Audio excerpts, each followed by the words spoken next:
皆様こんにちは。宇治原実です。世界に誇る日本人の心、副題として日本人こそ聖書の民だったというテーマで皆様とご一緒に考えたいと思います。本日は3月13日土曜日、第27回目になります。テーマは東京裁判その15回目、東条英機の証言その1です。テーマは日本の戦争は自衛のためだった。東条英機と聞いて皆様はどのような印象をお持ちでしょうか。日本を戦争に引きずり込んだ大罪人、これが大方の意見のようです。しかし世界では彼の評価は大いに異なります。インドでは東条英機はインド独立に大きく貢献した英雄です。彼は大東亜共栄圏を提唱し、インド独立の父チャンドラ・ボースをはじめアジアの指導者たちを日本に招きました。アジア独立の夢を共に語り、支援を約束し、独立の後押しをしたのです。反日国は別として、ほとんどのアジア諸国から今日の日本が尊敬を受けているのは、日本の誠意が本物であったと受け止めていただいた証に他なりません。またイスラエルではユダヤ人を救った英雄だと今も称えられています。ナチスのユダヤ人迫害から逃れてヨーロッパからシベリアに逃れてきたユダヤ人を樋口修正は満州を通して助けようとしました。当時東条は関東軍参謀長でした。ドイツはユダヤ人を迫害し、他の欧米諸国はこれを黙認していました。樋口が東条を説得します。ヒトラーの仲間入りをして弱い者をいじめすることは正しいことと思われますか。東条は自分が全責任を取るとし、脱出支援を承認したのです。当時日独協定を結んでいました。ドイツ外務省の猛烈な抗議に対して東条は人道上の配慮によって当然のことを行ったのだと一蹴しました。中国に忖度する今日の政治家とは大違いです。彼の置かれた立場を称えるなら、トランプのカードを引く順番が来て、相手の手元にはカードが1枚しかなく、それがジョーカーでした。彼が首相となった時は、日本がアメリカと戦争するという選択しか残っていなかったのです。東条は戦争を始める開戦派でした。それは彼の考えというより、軍部の意見を代表してのことでした。しかし天皇のご意向があくまで戦争回避であると知ったとき、平和へのあらゆる努力をしました。彼は天皇のご意向に心からお従いするつもりでした。しかし、アメリカは頭からそれを拒否しました。日本の和平案にいたずらに時間稼ぎをして戦争に向かわせようという作戦でした。日本が石油をはじめあらゆる資源に枯渇し、首を絞められ、戦争以外に選択肢がないように仕向けられました。そこへ春ノートを突きつけ、日本に様々な権利を放棄し、撤退するように求めてきたのです。まさに残りのカードはただ一枚、自衛のための戦争でした。その点で不運な指導者です。東条は開戦しかありませんと天皇に告げました。それを彼は泣き明かしたと言います。東京裁判ではキーナン首席検事と堂々の渡り合いをし、日本の無罪を徹底して主張しました。戦争責任を他人に転嫁する指導者たちがいた中で、東条は戦争の責任は全て私にあると死を覚悟していました。証言台に立つ彼の姿は威風堂々としていました。彼は戦場を法廷に移し、日本の名誉のために戦ったのです。また何としても天皇の無罪を貫きました。彼は裁判中、拘置所で法廷での想定問答集を作成し、占領軍の追及に十分答えるだけの論書を用意していました。また宣誓供述書を残しています。これは当時を知る一級資料として非常に貴重なものとなりました。これは次回詳しく申し上げます。裁判では日本の戦争は自衛のためであったと正論を展開したのです。同時に共産主義がアジアに浸透してくる現実に対し、日本が防波堤の役割を果たしたと主張しました。この2つの点は前回の私の動画マッカーサー証言その3で申し上げました。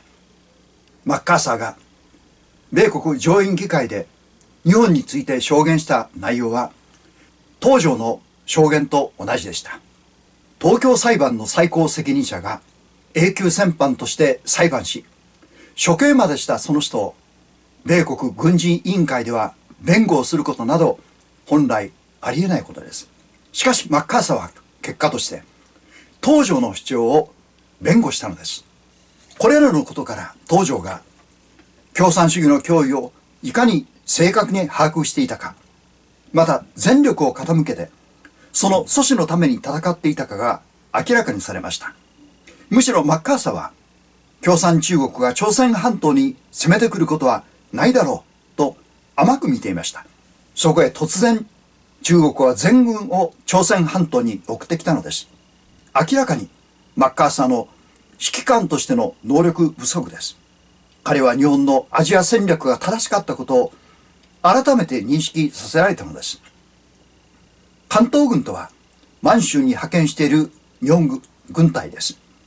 東条が満州で指揮を執っていた時、この関東軍に共産主義者が多数いたことを見抜き、徹底的に排除し、関東軍が共産化しかけたのを防ぎました。中国に長くいた間にその影響を深く受けていました。それは日本国内でも同様です。戦争反対を説く多くの人々の中に、実は共産主義の手先が多数いたからです。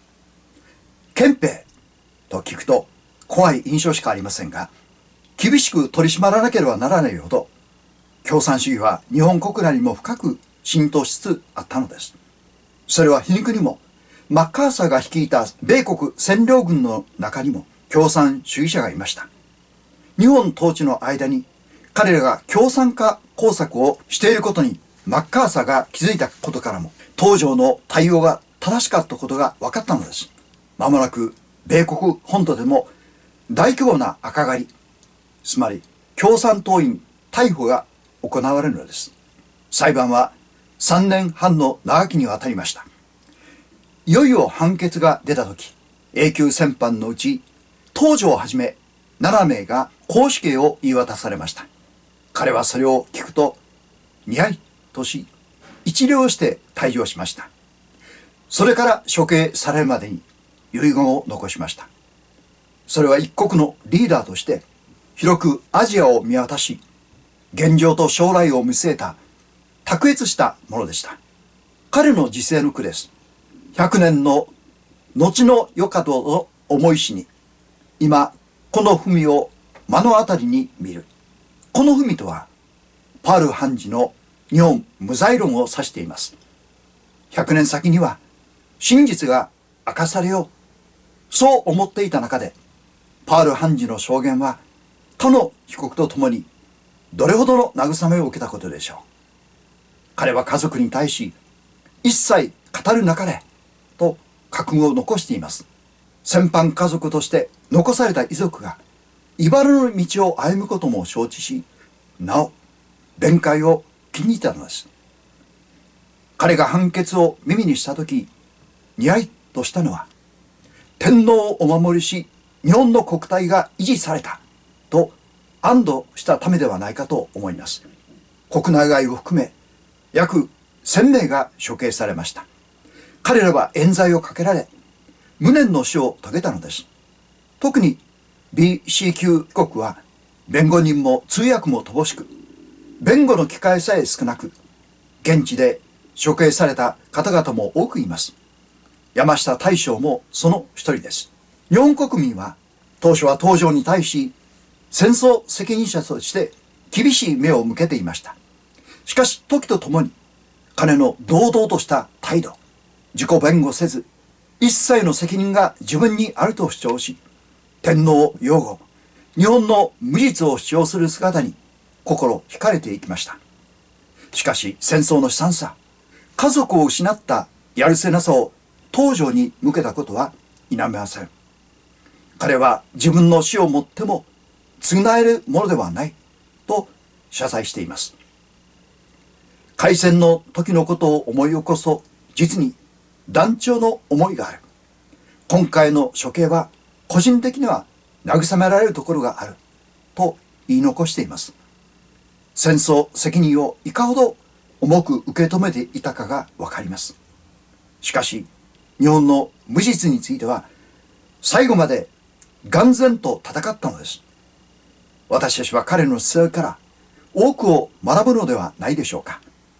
それを単に永久戦犯として片付けてはならないのです。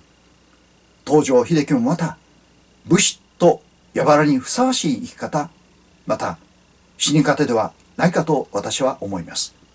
私たちには忘れてはならない、どうしても語り継がなければならないことがあると思います。それは戦争の悲惨さだけではなく、日本人としての誇りではないでしょうか。世界に感動を与えた日本人の素晴らしさは問答無用の武士道でした。ここで聖書の一節をご紹介します。2000年前、初代教会の時代です。十二使徒の中の一人、ペテロの言葉です。